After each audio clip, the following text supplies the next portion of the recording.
राजनीतिमा कोही स्थायी शत्रु र स्थायी मित्र हुँदैनन् भन्ने भनाइलाई नेपालका कम्युनिस्ट नेताहरूले जति सायदै कसैले चरितार्थ गरेका होलान्।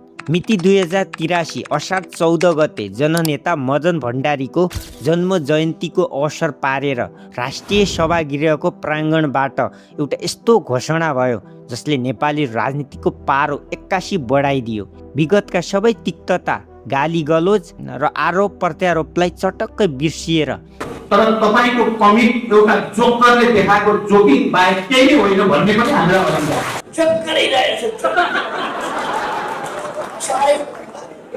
नेकपा एमाले र माओवादी केन्द्रले आगामी 2084 सालको आम निर्वाचनका लागि पार्टी एकता र चुनावी गठबन्धनको औपचारिक घोषणा गरे। तान्त्रिक शक्तिहरू, वामपन्थी शक्तिहरू मिलेर कार्यगत एकता माध्यमबाट जाने पर्छ र हिजो एकअर्कालाई राजनीतिक रूपमा सिद्ध्याउने कसम खाएका यी दुई नेता आज फेरि एउटै मञ्चमा उभिएर देश र जनताको रक्षाका लागि भन्दै नयाँ गठबन्धनको गीत गाइरहेका छन्। सहकार्य आजै सकिन्छ भने आजै गरौँ, सहकार्य चाहिँ भरे सकिन्छ भने भरे नै गरौँ, भोलि सकिन्छ भने भोलि गरौँ, पार्लियामेन्टमा गरौँ, सडकमा गरौँ, चुनावमा गरौँ। प्रचण्डको यो गर्जनले हलमा ताली त बज्यो, तर आम नागरिकको मनमा भने एउटै प्रश्न उब्जियो, के यो एकता साँच्चै देश विकासका लागि हो वा 2082 सालको चुनावमा भोगेको लज्जास्पद हारपछिको सत्ता बचाउने अन्तिम छटपटी? यस प्रश्नको उत्तर पाउन हामीले यी दुई नेताको उदय, यिनीहरूको पहिलो मिलन, बिछोड र पछिल्लो राजनीतिक भुइँचालोको गहिराईमा पुग्नै पर्छ। केपी शर्मा ओली र पुष्पकमल दाहाल प्रचण्ड नेपाली राजनीतिको दुई फरक तर समानान्तर धारबाट उदाएका पात्र हुन्। 2028 सालको झापा विद्रोहबाट कम्युनिस्ट राजनीतिमा होमिएका ओलीले आफ्नो जीवनको 14 वर्ष जेलको काल कोठरीमा बिताए। उनको राजनीतिक उदय वैचारिक अडान, वाकपटुता र पार्टीभित्रको सुदृढ साङ्गठनिक पकडबाट भयो। विशेष गरी 2072 सालको संविधान निर्माण र त्यसपछिको भारतीय नाकाबन्दीका बेला ओलीले लिएको राष्ट्रवादी अडानले उनलाई एउटा सामान्य नेताबाट नेपाली राजनीतिको राजनेताको उचाइसम्म पुर्यायो। अर्कोतर्फ 2052 सालमा सशस्त्र जनयुद्धको घोषणा गर्दै जङ्गल पसेका प्रचण्डले करिब 10 वर्षसम्म राज्य सत्तालाई हल्लाएर राखे। हजारौँको ज्यान जाने गरी भएको उक्त युद्धले प्रचण्डलाई गरिब र सीमान्तकृत वर्गको मसियाका रूपमा स्थापित गर्यो। 2063 सालको विस्तृत शान्ति सम्झौतापछि उनी भूमिगत जीवनबाट खुला राजनीतिमा आए। पहिलो संविधान सभा निर्वाचनमा माओवादीले ल्याएको अप्रत्याशित बहुमतले प्रचण्डलाई सिंहदरबारको मूल ढोकाबाट सत्ताको शिखरमा पुर्यायो। यसरी एउटा संसदीय राजनीतिको लामो बाटो हुँदै र अर्को बन्दुकको नालबाट सत्ता कब्जा गर्ने सपना बोक्दै नेपाली राजनीतिको मियो बन्न पुगे। समय बित्दै जाँदा दुवै नेताले बुझे कि एक्लै लडेर सिंहदरबारको पूर्ण सत्ता कब्जा गर्न सकिँदैन। यही निष्कर्षका साथ 2074 सालको आम निर्वाचनमा उनीहरूले वाम गठबन्धन बनाएर पछि पार्टी एकीकरण गरी नेपाल कम्युनिस्ट पार्टी अर्थात् नेकपा गठन गरे। जीवनबाट पनि उनीहरूलाई झन्डै 2 तिहाई पहिलो संविधान सभा निर्वाचनमा माओवादी जेट विमानका 2 पाइलट भनेर चिनिएका यी नेताहरूले देशलाई समृद्धिको दिशामा लैजाने सपना बाँडे। तर त्यो जेट उडान भरेको केही समयमै सत्ता र अहङ्कारको हुरीमा फस्यो।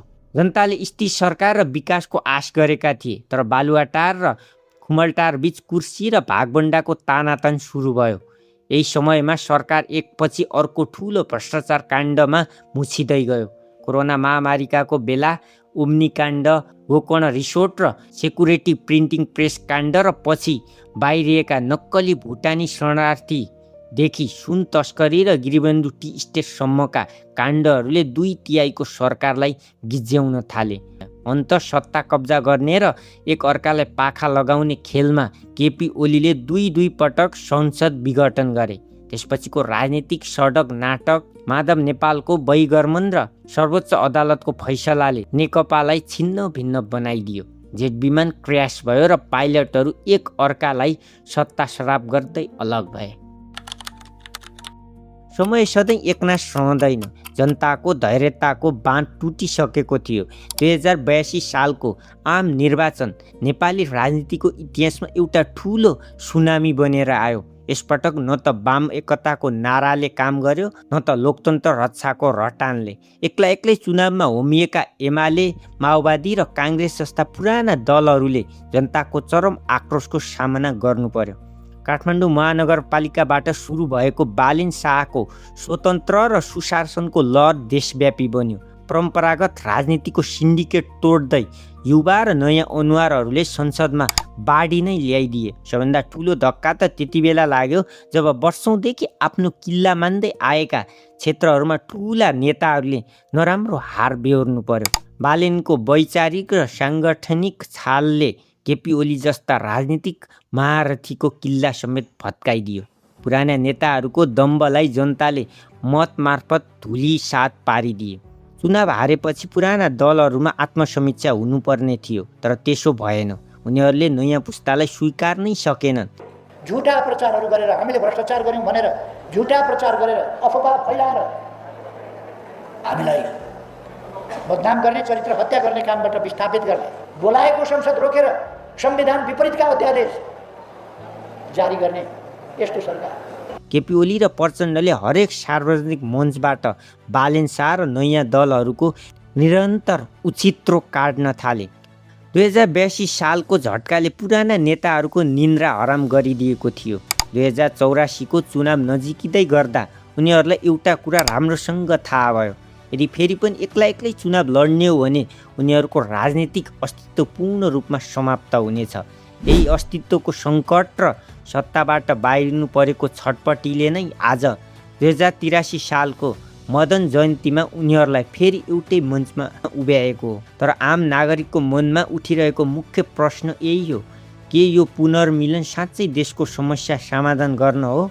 सत्य के हो भने यो एकता जनताका लागि हुँदै होइन, यो त केवल कुर्सीसम्म पुग्ने भर्याङ मात्र हो। नयाँ पुस्ता र स्वतन्त्रहरूको लहरले आफ्नो जीवनभरको राजनीतिक सिन्डिकेट भत्किने डरले यी पुराना शक्तिहरूलाई एक ठाउँमा ल्याएको हो।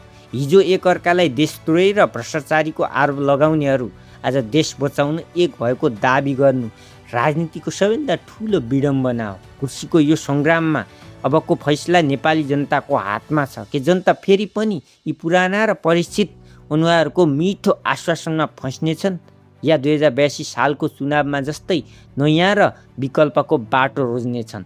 2084 को निर्वाचनले यसको अन्तिम जवाफ दिनेछ। तबसम्मका लागि नेपाली राजनीतिको यो नयाँ नाटक हेर्दै गरौँ।